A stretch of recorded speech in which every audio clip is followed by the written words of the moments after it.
بسم الله الرحمن الرحیم. دوستانو سلامونه او نیکې هیلې. ملګرو، په تیر درس کې موږ تاسې د پاور پوینټ ځینې عمومي کوم معلومات چې هغه موږ تاسې وویلې. نن موږ تاسې راځو د پاور پوینټ په اړه باندې ځینې نور مسایلو باندې غږیږو. تیر درس کې موږ تاسې وویلې فرض که دا یو سلاید دی، څنګه د سلاید ډیزاین کوو. ما تاسو ته لږ لږ هغه ډیزاین کړه لکه داسې. اوس که موږ تاسې دلته د دویم سلاید راولو، دا یو دلته اوس موږ تاسې څو اپشنه لرو. دویم سلاید دپاره موږ تاسې دلته هوم ته راځو، نیو سلاید باندې کلیک کوو. نیو سلاید کې دلته موږ تاسې څه باندې کلیک کوو، مختلف ډیزاینداره سلایډونه هم موږ راوستلی شو. مثلا داسې یو سلاید زه راولم، دلته وګورئ موږ تاسې هغې کې چارټ باندې که کلیک کوو، چارټ به موږ تاسې ته انزرټ کېږي، ډایرکټ به موږ هغه راوستلی شو. که موږ تاسې یو ټیبل راولو، ټیبل باندې به کلیک کوو. فرضاً ما دلته یو ټیبل پکار دی انزرټ چې 5 کالمه ولري او 2 روګانې ولري. اوکې کوم یې برې بوم برې ډام ډایرکټ موږ تاسو ته همدا ټیبل څنګه شو، انزرټ شو. خو د دې سره زموږ اوس تاسې کار نشته. دا بیرته څنګه کومه، ډیلیټ سلاید، دا ډیلیټ کومه. نیو سلاید ته راځم، دلته زه په څه باندې کلیک کوم، بلینک. یعنی اوس موږ تاسو ته یو بلینک سلاید، یو خالي سلاید خلاص شو، داسې یو سلاید غوندې.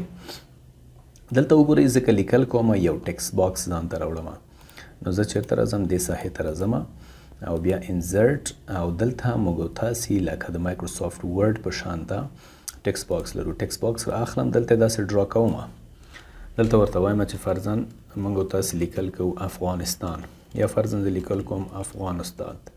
زموږ شعار څه دی؟ education for all، زده کړه د ټول دپاره. یا زموږ اوس تاسې دلته دا زموږ عنوان دی، دا موږ داسې انتخابوو. اوس دلته مهمه خبره څه ده؟ تاسو وګورئ د ټمپلیټ سلاید ته. د ټمپلیټ په سلاید کې دلته د لیکل چې شوي دي ټایټل رنګ په حقیقت کې دا رنګ راخیستل شوی دی. دا نور رنګونه تاسو وګورئ، د ټیبل زیات همدا رنګونه استعمال شوي دي. په ټیبل کې وګورئ، دلته کله سمارټ آرټ کې وګورئ، په دې ولې دا رنګونه استعمال شوي دي؟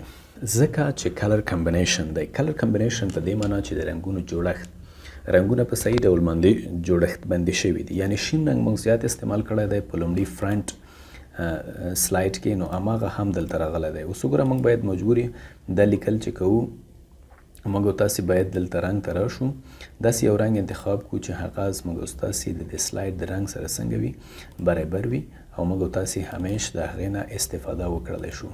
که دا رنګ موږ انتخاب کړو، دا رنګ نسبتا هغې ته نور هم ښه دی. دا عنوان چې موږ کوم لیکلی دی، د دې باید لږ زره سایز هم څنګه کړو، غټ کړلی شو. بیا موږ تاسې راځو انزرټ ته. دلته موږ تاسې ټکس باکس لرو. بار بار که موږ انزرټ ته راځو، ټکس باکس راولو، نو موږ خسته کوي. داسې کوو، ټکس باکس باندې ښه کلیک کوو، ورته وایو اډ ټو کویک اکسس ټول بار. کویک اکسس ټول بار ته به زموږ دا ټکس باکس راشي. همدې ځای نه بیا څنګه کوو، ډرا کوو یې. دلته فرضاً موږ تاسې د ډي ټي پي په اړه باندې لیکل کوو. ډي ټي پي زموږ د کمپیوټر د زده کړې شپږ میاشتنی سرټیفیکیټ دی. موږ څه لیکو؟ ډیجیټل ټیکنالوجي پروفیشنل. صحیح شوه؟ دا لیکل موږ وکړل. دلته موږ دا لیکل چې وکړل، اوس دې لیکلو ته زموږ طبیعت دی که تور رنګ ورکړو ډېر زیات بد نه برېښي. لکه دلته وګوره موږ تور رنګونه ورکړي دي، نو دلته هم موږ تاسې همدا تور رنګ صحیح دی. معمولي که لږ سایز غټوو، دا کار موږ کولی شو. دا یوه موضوع ده. بله موضوع دا ده کله چې موږ تاسې په دې ساحه کې کار کوو، لکه مثلا موږ دا سلاید تنظیموو، جوړوو. یو سلاید کې باید نارمل موږ تاسې ډېر کم لیکل وکړو. فرضاً عنوان مو ولیکه، نور لیکل کوو، د دپاره تصویر باید موږ تاسې راولو.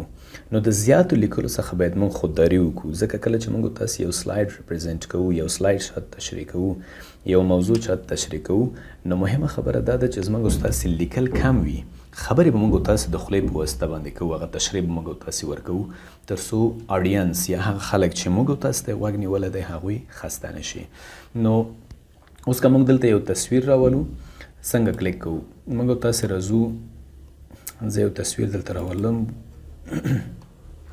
کمپیوټر ته راځم، موبایل کې زما تصویران دي، یا فرضاً یو بل ډرایو کې زما تصویر دی، آوټکم ډرایو ته راځم، د دې ځای نه زه یو تصویر رااخلم. فرضاً دا تصویر رااخلم، دا تصویر به داسې راکش کړم، پاور پوینټ ته به راوړم هر فایل ته چې تاسو هغه راوستل غواړئ په هغې فایل کې دلته به د موږ څنګه کوو خوشې به کوو یو څه به داسې څنګه کوو کوچنی به کوو دلته به ځای په ځای کوو د تصویر راوستل په دې ډول باندې موږ تاسو څنګه کولی شو ترسره کولی شو نو دا ملګرو زموږ ستاسې د نن ورځې درس ځکه واده ما داسې کړې ده چې ویډیوګانې د دې نه وروسته د کمپیوټر د زده کړې ویډیوګانې د 15 دقیقو او د 10 دقیقو په منځ کې به وي تر څو تاسو هم زیات خسته نه شئ او ښه زده کړه وکړئ